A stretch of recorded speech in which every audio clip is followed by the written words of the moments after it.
barang siapa mencari kesenangan dunia, lalu dia menghalalkan semua cara, apa kata Allah? Kami beri, tapi di akhirat tidak mendapatkan secuil pun kenikmatan, malah nikmat di dunianya menjadi bahan bakar azab untuk dirinya. Itulah istidrat. Lalu apa sikap kita sekarang? Orang beriman menjadikan peristiwa apapun sebagai jalan untuk mendekatkan dirinya kepada Allah. Halo, apa kabar? Kembali berjumpa dengan saya Sunarif dari Forum News Network dan saya bersama dengan Bung Rocky Gerung. Halo Bung Rocky. Yes. Ini baru seperti Anda perkirakan kemarin, baru sehari ini soal vaksin itu sudah mulai bikin heboh lagi gitu ya.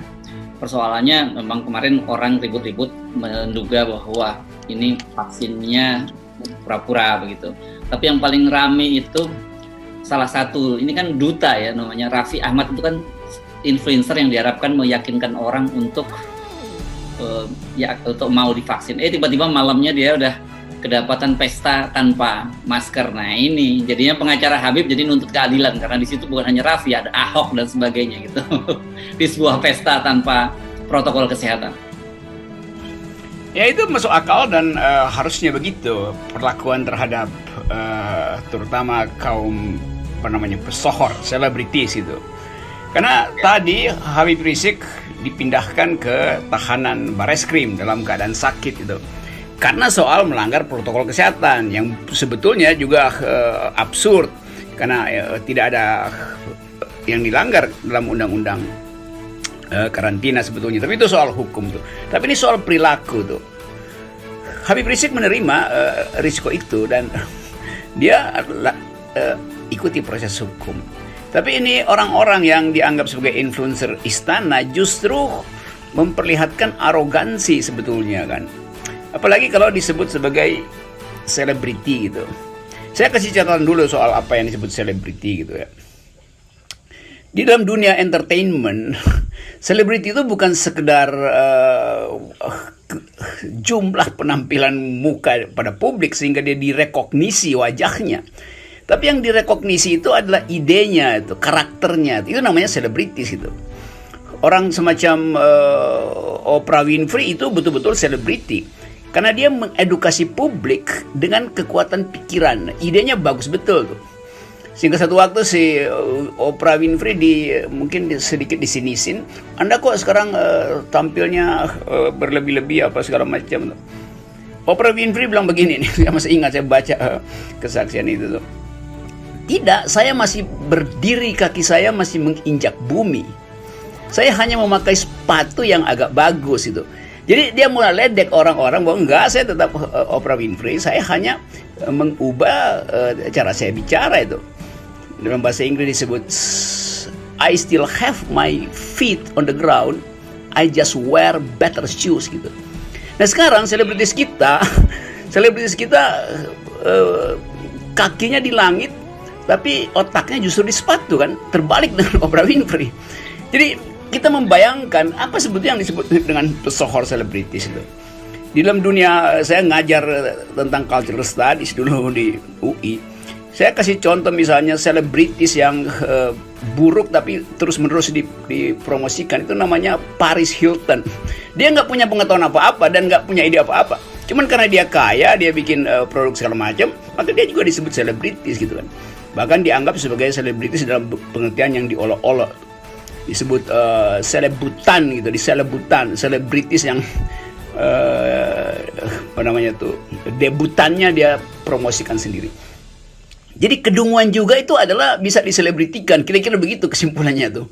Nah kita mau lihat misalnya para selebritis Indonesia masuk di dalam pengertian yang betul-betul diyakini punya ide itu. Karena menjadi selebritis artinya paham tentang public policy, paham tentang isu-isu publik tuh. Kan kalau cuma dipoles-poles jadi semacam banyolan kan itu juga selebritis, tapi dalam pengertian tadi yang buruk itu selebutan itu disebut selebutan itu. Pers Amerika selalu begitu. Ini selebutan. selebritis tapi dungu gitu kan. Jadi kita ingin agar supaya juga istana merekrut selebritis yang kakinya masih di bumi, tapi dia punya otak yang ada di langit gitu. Jangan terbalik gitu. Kakinya di langit, otaknya di tanah. Nah itu sebetulnya tuh. Sehingga saya masuk akal kalau publik marah sekarang bahwa beberapa selebritis yang disewa negara sebetulnya tidak punya kemampuan untuk memperlihatkan kecerdasan wataknya aja nggak bisa diperlihatkan, apalagi kecerdasan akalnya gitu. Jadi semua mereka sebetulnya yang terpotret oleh kamera sudah lagi pesta itu sebetulnya adalah selebutan, jadi selebritis dalam versi dungu. Itu keterangan akademis ya, saya terangkan itu karena saya pernah ngajar panjang lebar soal begituan. Ya, tapi yang menarik memang kalau kita membaca komentar-komentar netizen ini, karena memang itu jadi trending topik. Dan misalnya begitu, ada yang membela, nyatakan bahwa mereka itu semua masuk situ sudah swab test gitu. Jadi di swab, jadi ketahuan bahwa mereka itu negatif yang masuk ke situ gitu, karena pesta pribadi. Terus kemudian ada yang menjawab, mereka bilang bahwa itu kalau nggak mau hamil itu pakai kondom, bukan cuma sekedar lihat hasil tes pack-nya begitu. Ini logikanya menurut saya menarik sekali.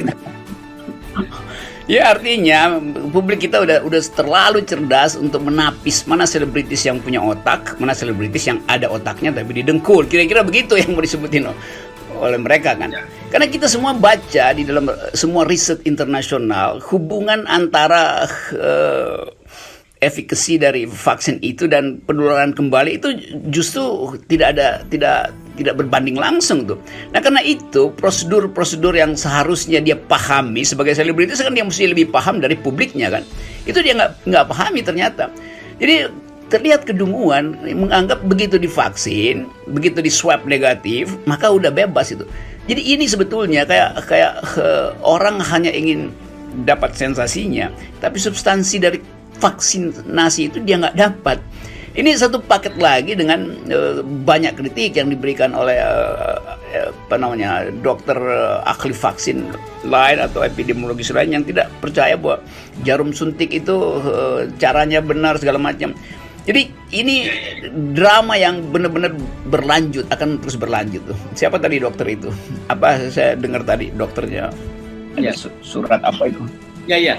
Ada surat terbuka itu memang dokternya Dr. Taufik ini. Kalau nggak salah dia ini yang sebelumnya juga pernah mempublikasikan sebuah riset yang katanya dia dilakukan bahwa dia menyebut Sinovac ini vaksin yang paling lucu. Ini dokter asal Cirebon.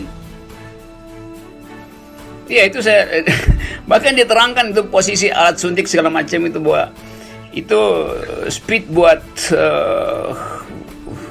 buat vaksin itu harus yang 3 cc apa, jangan pakai yang 1 cc itu. Jadi betul-betul orang perhatikan prosedur vaksinasi ini karena orang ingin cegah kegagalannya itu. Karena isu bahwa betul-betul Sinovac itu buruk efikasinya tuh. Jadi bahkan dokter-dokter itu memperhatikan cara tangan presiden dipegang, jarumnya dimasukkan segala macam tuh. Itu salah speed, mungkin speed 1 cc. Jadi kita masuk lagi di dalam olok-olok sebetulnya yang disebabkan oleh kekonyolan istana sendiri. Karena dramanya mau dipamerin, skenarionya udah bagus lengkap, tapi GR-nya nggak dilakukan, general rehearsal-nya nggak dilakukan, sehingga pemainnya itu berantakan kan. Jadi orang akhirnya dapat tontonan yang buruk lagi. Padahal presiden berupaya untuk meyakinkan bahwa vaksin itu halal dan apa disebut itu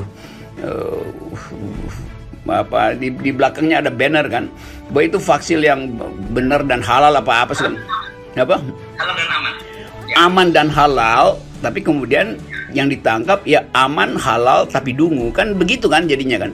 Karena itu kemudian ini selebritisnya yang mempromosikan kata belakangan kan dia nggak dia tapi dungu. Karena setelah itu hura-hura sama siapa Ahok apa lagi, kenapa pula si Ahok ada di situ. Jadi sekali lagi ini benar-benar ditonton oleh rakyat bahwa drama yang dipersiapkan secara sangat mahal ternyata hanya banyolan tingkat gorong-gorong sebetulnya yang dipamerkan itu. Nah ini sekarang kita beranjak ke soal hukumnya begitu, karena Raffi Ahmad itu kemudian minta maaf. Ya kan, kemudian seperti kita bicarakan tadi di awal, akhirnya pengacara Habib Rizik Syihab minta dong diperlakukan yang sama Ahok juga dengan Raffi gitu. Iya, memang harusnya. Kan supaya terlihat bahwa nggak ada proteksi terhadap kesalahan orang itu. Habib Rizik juga udah minta maaf dan dia udah bayar bahkan dendanya tuh. Coba ini pakai aja prosedur yang sama, didenda dulu, lalu diperiksa. Habib Rizik tadi diperiksa 12 jam apa berkali-kali dalam urusan yang sama itu, karena melanggar protokol. Ini melanggar protokol, problemnya sama. Dan lakukan aja so fairness itu kan, karena rakyat hanya ingin melihat ada keadilan dihasilkan dari istana tuh.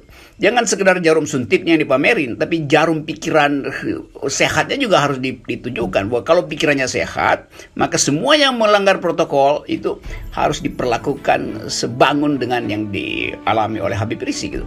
Kan itu cara orang merelaksasi diri dari kejengkelan terhadap ketidakadilan sebetulnya.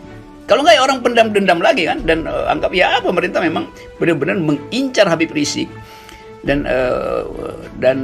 mengeluk-elukkan yang lain itu, atau memaafkan yang lain. Ya, saya kira kalau soal-soal begini ini tidak diberesin dulu oleh pemerintah, itu saya kira pemerintah akan kesulitan untuk meyakinkan publik ya. Padahal kan seperti sejak awal kita selalu menyatakan bahwa kita itu sepakat bahwa memang kita tidak boleh memaksa soal vaksin, tetapi kita juga sepakat bahwa ini salah satu jalan untuk mengakhiri epidemi. Jadi nggak tepat lah kalau sebutnya mengakhiri, tapi salah satu jalan mengurangi dampak dari penyebaran virus ini kan dengan vaksin itu. Ya, dan jalan ini pameran tadi pagi itu, kemarin pagi itu hanya ditonton oleh New York Times, oleh CNN, internasional segala macam, dan diolok-olok lagi Indonesia kan. Jadi bagaimana mungkin rakyat Indonesia itu ingin duduk tekun mendengarkan keterangan para medis istana dan berupaya untuk menahan diri, tapi kemudian yang diperlihatkan adalah paradoksnya tuh. Presiden tidak mampu untuk memberi keyakinan pada PDIP, sehingga sebagian besar PDIP mungkin menganggap bahwa ya perintah diam-diam dari Ibu Mega jangan divaksin. Kan bisa tafsirnya begitu, karena sampai sekarang ya, Dr. Ripka itu tetap ngotot bahwa dia menganggap ada yang keliru tuh. Dan keterangan Dr. Ripka di DPR kemudian diikuti oleh pakar-pakar, termasuk dokter yang dari Cirebon itu, yang menganggap bahwa ada prosedur yang salah, ada macam-macam itu. Jadi kita tahu bahwa vaksinasi itu adalah urusan publik itu, menyangkut kesehatan publik. Karena itu detailnya harus dimengerti oleh publik. Kalau dipaksakan itu artinya berarti ada permainan luar biasa di istana, sehingga tiba-tiba berita masuk Gubernur Banten sudah menyiapkan fasilitas karena itu akan dilakukan penyuntikan massal mulai besok segala macam tuh. Jadi nggak jelas juga yang mana tuh, apakah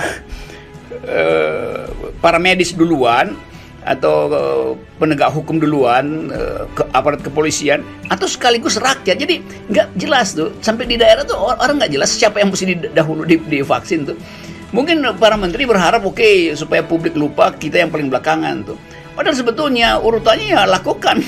Setelah presiden ya kabinet yang mesti lakukan kan, supaya terlihat konsistensi itu tuh. Itu. Jadi tetap ini kekonyolan yang dipamerkan, inilah kekonyolan demi kekonyolan. Minta maaf terhadap kekonyolannya, oke, orang anggap ya ini anak selebritis yang nggak ngerti apa-apa itu yang dangkal gitu kan. Ya udah, tapi kedangkalan itu berakibat pada kepercayaan orang terhadap cara pemerintah memilih cara-cara komunikasi. Dan ini cara komunikasi buruk itu memang dari awal sudah terlihat dan nggak dirubah-rubah oleh pemerintah. Akibatnya yaitu seperti selebritis barusan yang konyol itu. Dan kemudian kita juga membaca pernyataan dari Menteri Hukum dan HAM yang berbeda pendapat dengan Wakil Menteri sebelumnya. Kan Wakil Menteri sebelumnya menyatakan bahwa Wakil Menkumham yang profesor dari UGM itu menyatakan bahwa orang bisa dipidana kalau menolak vaksin. Tapi kemudian Menteri Hukum dan HAM-nya juga menyatakan oh tidak, nggak bisa dipidana dan sebagainya. Ini kan Jadi publik sendiri semakin bingung gitu. Jadi mana yang didengar, dan paling mungkin banyak kan akhirnya berpikir lebih aman nggak dengar dua-duanya gitu karena sama-sama membingungkan. Ya itu artinya sebetulnya mesti ada satu yang benar gitu. Dipidana apa nggak dipidana, nggak mungkin dua-duanya salah. Artinya kalau satu yang benar, yang satu dungu kan, atau sebaliknya kan. Jadi satu di antara mereka pasti dungu, kan itu cuma itu kesimpulannya kan. Memberitahu statement yang bertentangan ya cuma itu akibatnya. Nanti orang marah lagi, kok ya memang dungu karena mesti ada yang salah. Itu masa dua-duanya benar. Yang satu bilang boleh dipidana tapi juga nggak boleh dipidana. Ya udah itu. Nah, jadi sebenarnya dari sejak awal kita sudah menengarai gitu bahwa problem yang paling serius itu adalah problem komunikasinya, dan komunikasi ini dengan tidak adanya koordinasi di istana maupun di pemerintahan kan. Iya, padahal kita baca ada peraturan presiden atau peraturan pemerintah yang sudah mendefinisikan ternyata dari tahun lalu bahwa ini bencana nasional. Kan udah disebut begitu tuh, walaupun disebut bencana non alam, tapi statusnya adalah bencana nasional itu.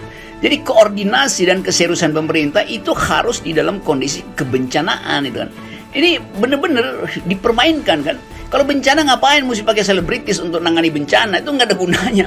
Selebritis itu bukan influencer dalam soal bencana. Itu buat joke-joke dungu ya boleh aja tuh, buat bikin apa namanya itu stand up comedy yang sebetulnya slapstick. Jadi pemerintah memang ikut dungu juga, atau memang kedunguan itu berawal dari pemerintah, sehingga kejelasan informasi, strategi, bahkan penanganan kasus-kasus kecil semacam ini itu tidak diperhatikan detailnya, teman. Jadi komorbidnya tetap menempel, yaitu kedunguan. Sekarang komorbidnya adalah kedunguan sebetulnya. Oke, Bung Rocky, jadi baru ya, itu bukan baru sehari ya sebenarnya. Jadi paginya disuntik, malamnya sudah heboh seperti itu.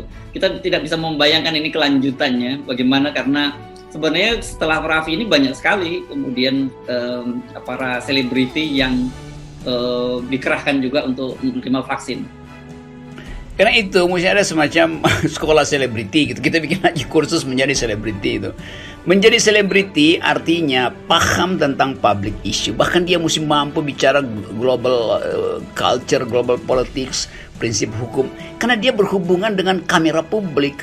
Jadi sebetulnya nggak ada tapisan orang menjadi selebritis yang seharusnya berjalan di koridor of fame, sekarang dia berjalan di koridor of shame gitu kan, koridor yang memalukan sebetulnya kan. Jadi ini benar-benar udahlah, kita mau komentar apa kalau memang itu satu paket dengan cara pemimpin negara ini mengelola negara, yaitu dengan selebriti kan.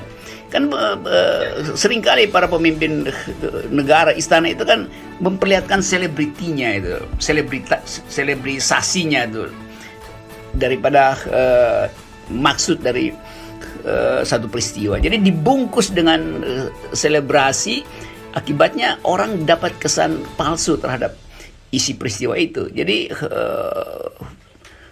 ya udah, kekacauan itulah yang terjadi, sehingga harapan orang juga anggap ya udahlah, kita suka-suka aja tuh.